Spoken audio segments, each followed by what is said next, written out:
Ceci est un livre audio autogénéré par Google. Introduction. Les accidents de la route sont devenus le plus grand fléau sanitaire de l'humanité au XXIe siècle. Le nombre de leurs victimes est estimé à plus d'1,2 million tués par an par l'Organisation mondiale de la santé et ne décroît pas d'année en année, contrairement aux autres pandémies. Grâce à l'action de la collectivité mondiale, les trois autres grands fléaux sanitaires, ceux qui, contrairement aux accidents de la route, relèvent essentiellement du domaine médical, connaissent en effet fort heureusement des bilans en voie d'amélioration remarquables.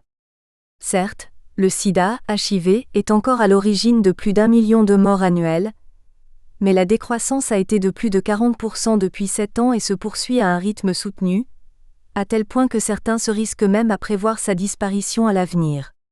Le paludisme est responsable d'environ 400 000 décès annuels.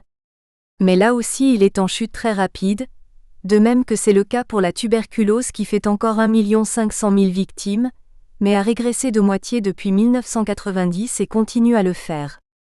Il faut ajouter que le chiffre des tués sur les routes ne saurait rendre compte à lui seul de l'impact des accidents puisque ceux-ci engendrent en outre de l'ordre de 20 à 50 millions de blessés, dont beaucoup resteront dramatiquement handicapés à vie, et que leur coût économique mondial est évalué à près de 500 milliards de dollars par an.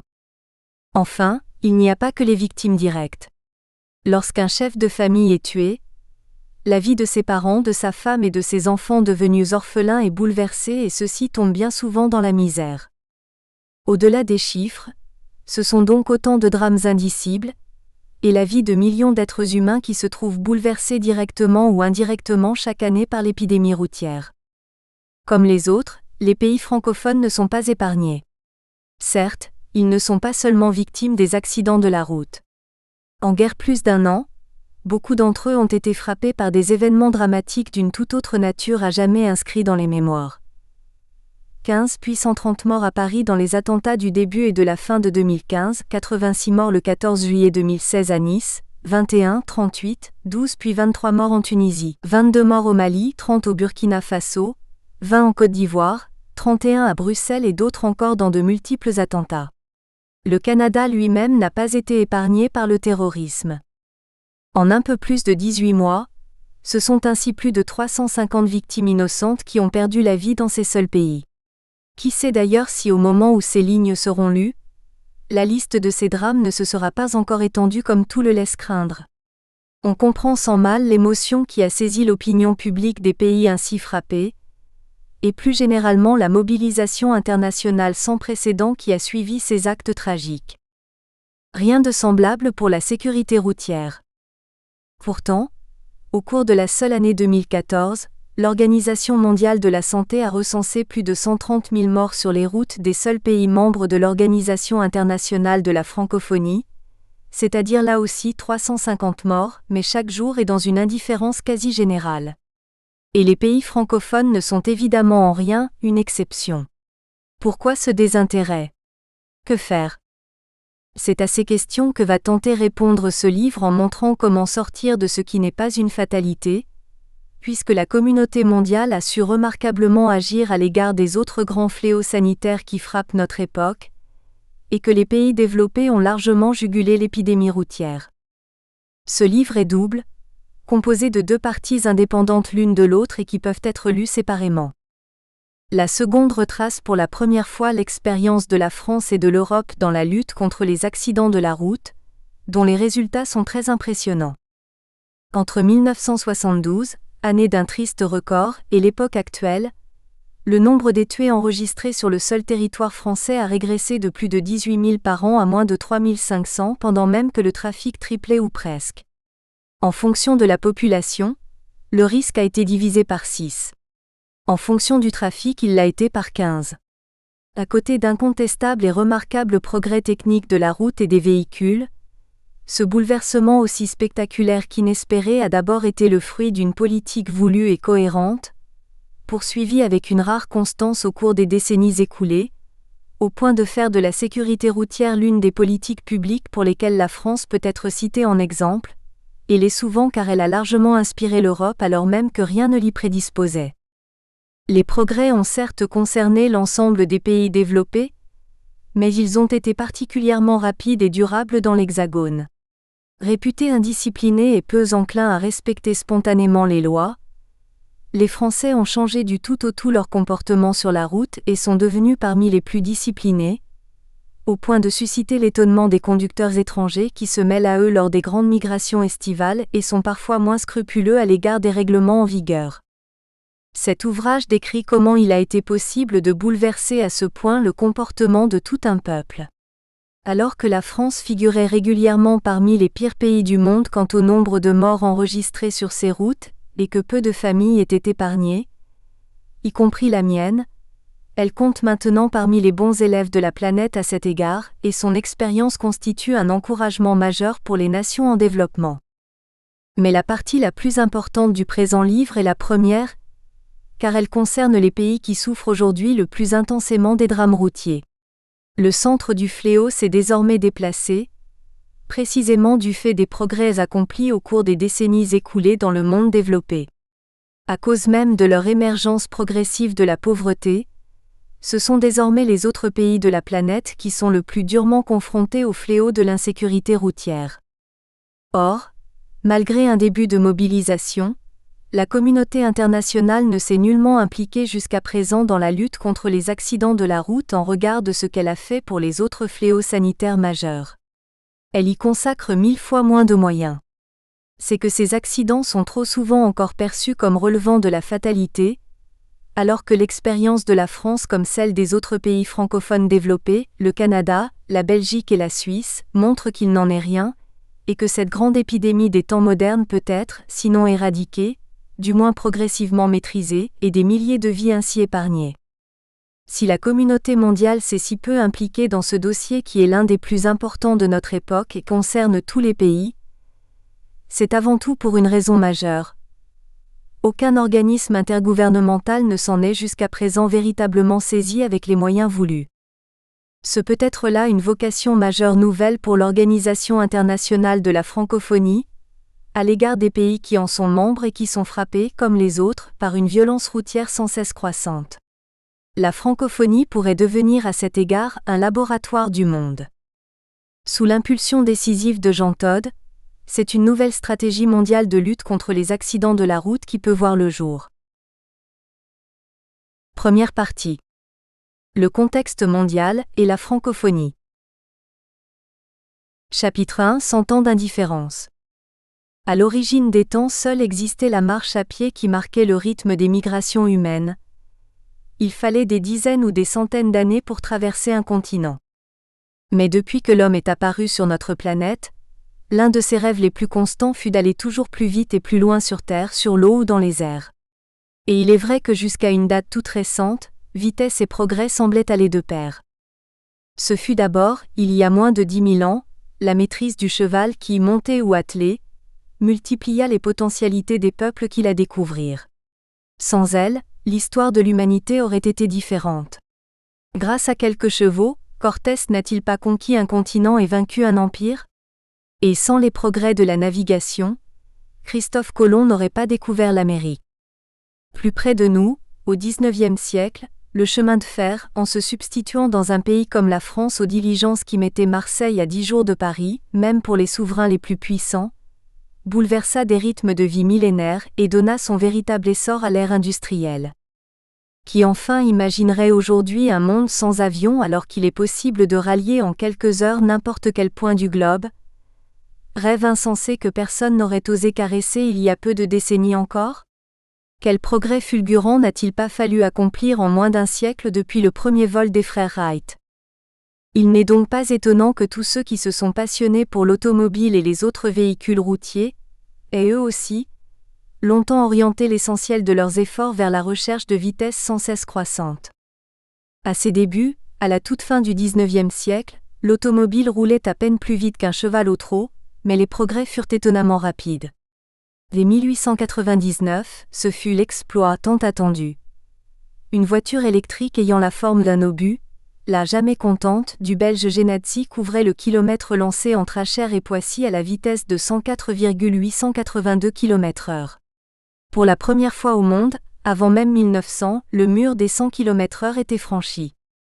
Pour marquer l'imagination du public, il fallait ensuite frapper de grands coups.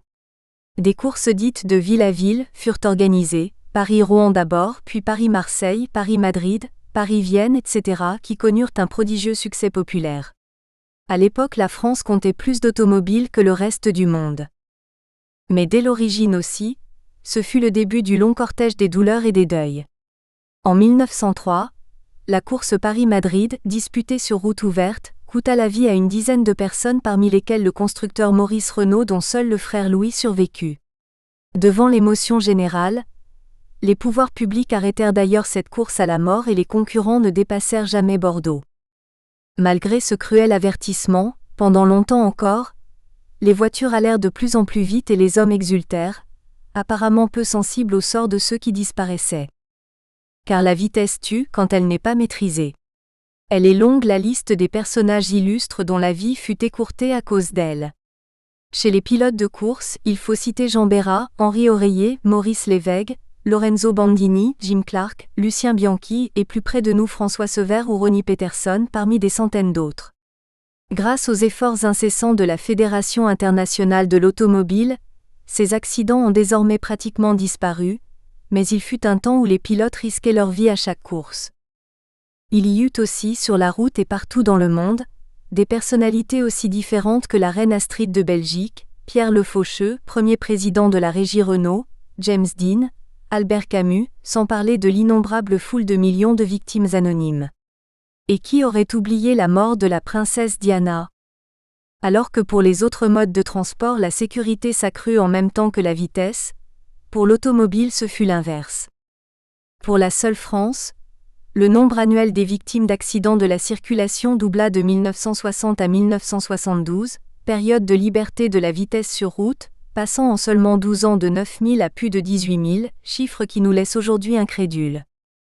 Grâce au progrès de la technique, les voitures de série mises en vente chaque année, de plus en plus nombreuses, n'avaient cessé d'être de plus en plus puissantes et rapides, permettant de rouler à des vitesses élevées dans d'excellentes conditions de confort et procurant donc à leurs occupants une fausse impression de sécurité. Avant la Seconde Guerre mondiale, une voiture de série était considérée comme rapide lorsqu'elle dépassait 100 km/h.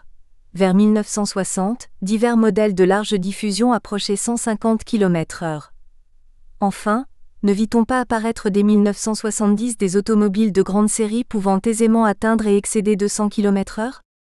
Fallait-il s'étonner que ces véhicules que n'importe qui pouvait acheter et conduire sans guère de préparation connaissent en l'absence de règles des taux d'accident beaucoup plus élevés que des modèles moins rapides et moins perfectionnés ? Dans la course entre la vitesse et la sécurité, cette dernière, malgré les efforts des constructeurs pour améliorer d'autres qualités techniques de leur production et compte tenu de l'accroissement du parc automobile, était chaque année dramatiquement perdante dans les pays alors développés. Il était donc nécessaire, pour mettre un terme à la fatalité, de changer fondamentalement les règles de la circulation automobile et de limiter définitivement la vitesse sur route et autoroute, ce qui fut fait vers 1970 à peu près partout en Europe, après l'avoir été bien plus tôt en Amérique. Bien entendu, cette mesure ne fut pas la seule, mais elle marqua un tournant décisif dans l'histoire de la sécurité routière face à un fléau qui devenait universel. Les balbutiements de la communauté internationale. Mais il ne faut pas croire que les mesures prises par différents pays dans ce domaine ou dans d'autres aient résulté d'une quelconque mobilisation de la communauté internationale. Aucune initiative de sa part digne de ce nom ne vit le jour avant 1973, et encore celle-ci ne concerna-t-elle pour l'essentiel que l'Europe. Jusqu'à cette date, chaque pays avait agi seul, prenant parfois des initiatives heureuses mais qui restaient éparses. Malgré la gravité de l'hécatombe qui frappait la totalité des pays développés, au fur et à mesure que la possession d'une ou de plusieurs automobiles dans chaque foyer y devenait la règle, le sentiment de fatalité prévalait. Les accidents de la route étaient perçus comme une contrepartie inévitable des avantages considérables et évidents que procuraient l'automobile et les autres véhicules routiers pour la qualité de vie de la majorité des habitants et le fonctionnement de l'économie. Certes, des initiatives étaient prises, mais dans le seul but de faciliter les échanges. C'est ainsi que virent le jour à Paris avant les années 1930, les premiers efforts d'harmonisation des règles de conduite et de la signalisation routière, indispensables pour permettre la circulation d'un pays européen à l'autre sans que le conducteur se retrouve devant des panneaux inconnus pour lui. Ces travaux débouchèrent plus tard, au lendemain du Second conflit mondial, sur 2 conventions respectivement signées à Vienne et à Genève. La France y prit un rôle important, et je me souviens avoir croisé au tout début de ma carrière une respectable fonctionnaire du ministère des Travaux publics, présentée comme la meilleure spécialiste mondiale du code de la route, qui avait la caractéristique inattendue de n'être titulaire d'aucun permis de conduire et de n'avoir jamais conduit aucun véhicule. Ces efforts d'harmonisation concoururent peut-être indirectement à la sécurité routière, mais tel n'était nullement leur but. D'ailleurs, ils ne traitaient en rien des grandes mesures susceptibles de faire décroître le nombre et la gravité des accidents.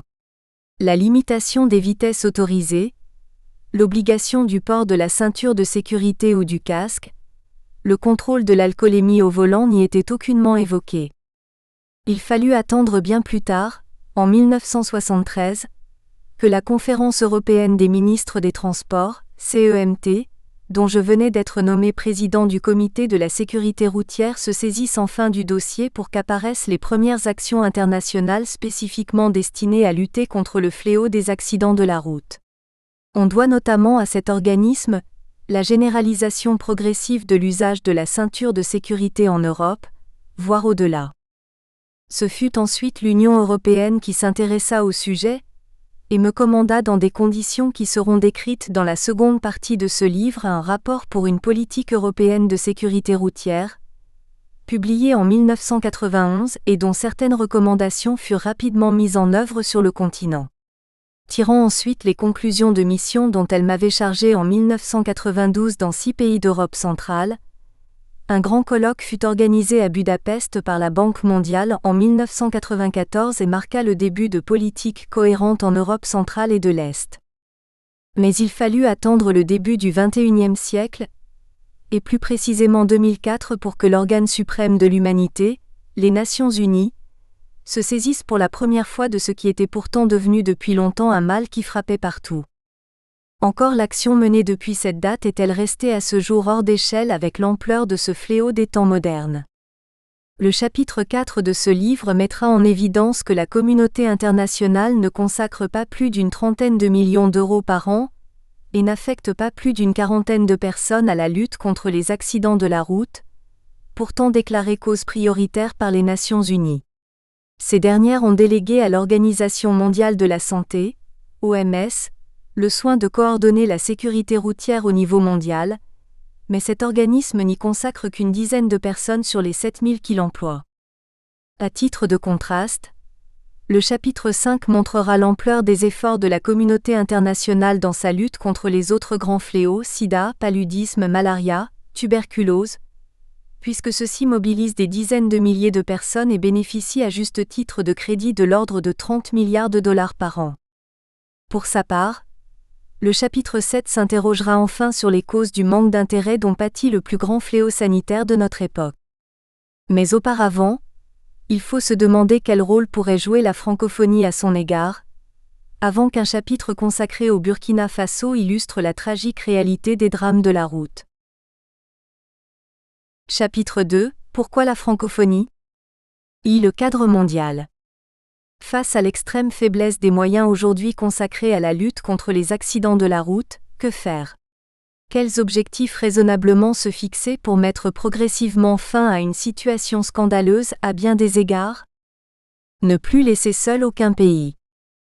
Le premier d'entre eux peut s'exprimer simplement. Aujourd'hui, chaque pays est le plus souvent laissé seul à lui-même ou presque lorsqu'il veut s'attaquer au drame des accidents de la route. Il n'existe aucun organisme international qui dispose de près ou de loin des moyens humains et financiers susceptibles d'aider tous ceux qui auraient besoin d'être conseillés, suivis, voire appuyés financièrement dans leurs efforts. La communauté mondiale compte en effet plus de 7 milliards d'habitants et 200 pays.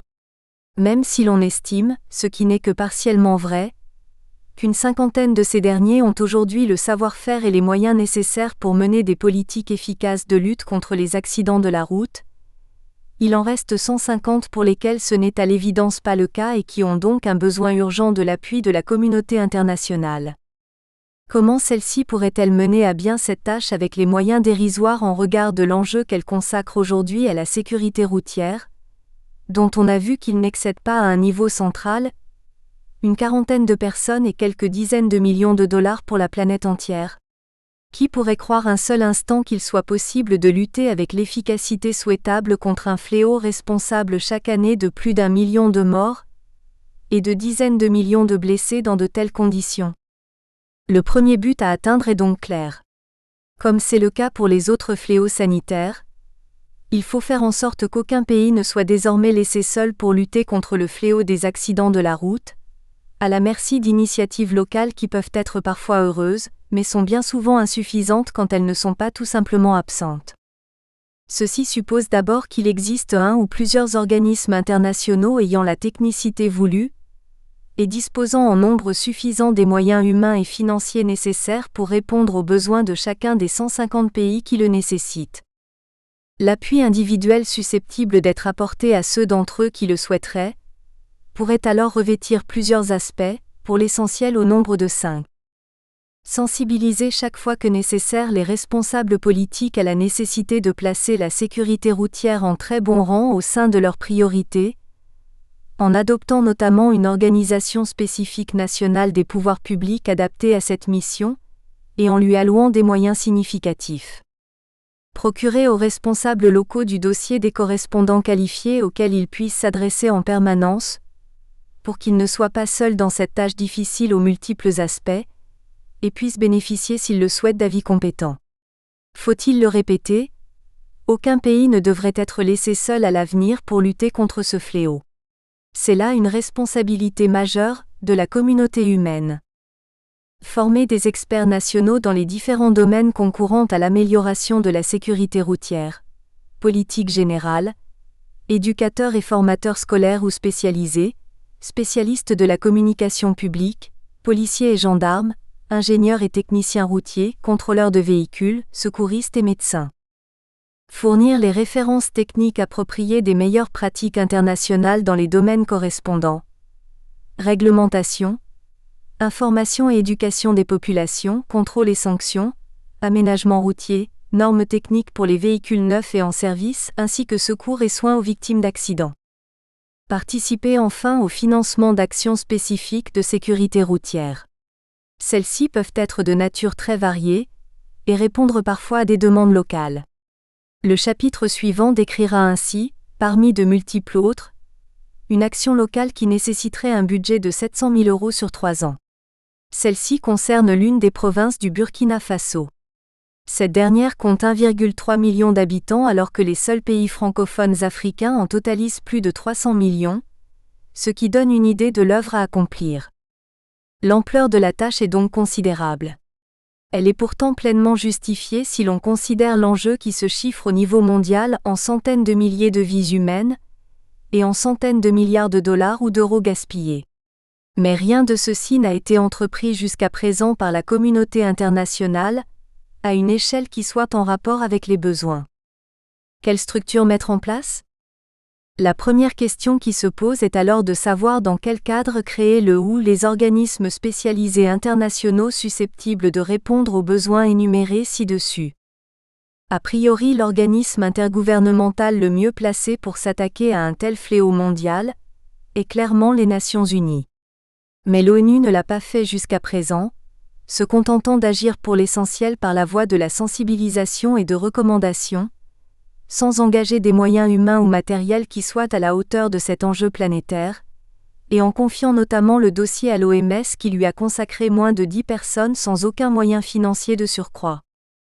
Les Nations Unies ont pourtant su se mobiliser et dégager des moyens très importants dans de nombreux autres domaines, au premier rang desquels figure la lutte contre les autres fléaux sanitaires majeurs, mais aussi bien d'autres causes de moindre évidence. Une vingtaine d'agences onusiennes spécialisées ont ainsi été créées au cours du temps pour traiter de dossiers bien moins importants que la sécurité routière, et ont été dotées de moyens appropriés à leurs objectifs. Pourquoi pas une agence spécialisée de sécurité routière? Force est de constater que cela n'a pas été jusqu'à présent le cas, comme s'il s'agissait là d'un problème mineur. Sans doute cela peut-il s'expliquer par l'absence de groupes de pression politique ou médiatique qui se soient mobilisés pour la sécurité routière, s'agissant d'un phénomène qui apparaît trop souvent à tort comme relevant de la fatalité. Sans doute est-ce aussi l'ampleur de la tâche qui a pu faire reculer les Nations Unies puisque 150 pays au moins sont concernés, et que conduire des actions individuelles d'appui auprès de chacun d'eux ait pu paraître un objectif hors de portée du fait de son ampleur. Un tournant ? Pourtant pour la première fois, lors de sa session du 15 avril 2016, l'Assemblée générale des Nations unies a semblé prendre conscience de l'impossibilité de lutter contre le premier fléau sanitaire mondial sans moyens. Elle a adopté une résolution ouvrant la porte à la création éventuelle d'un fonds dédié à la sécurité routière. Résolution 60. Nous espérons que vous avez apprécié cet aperçu. Pour continuer à écouter ce livre audio sur Google Play Livres, utilisez le lien dans la description de la vidéo.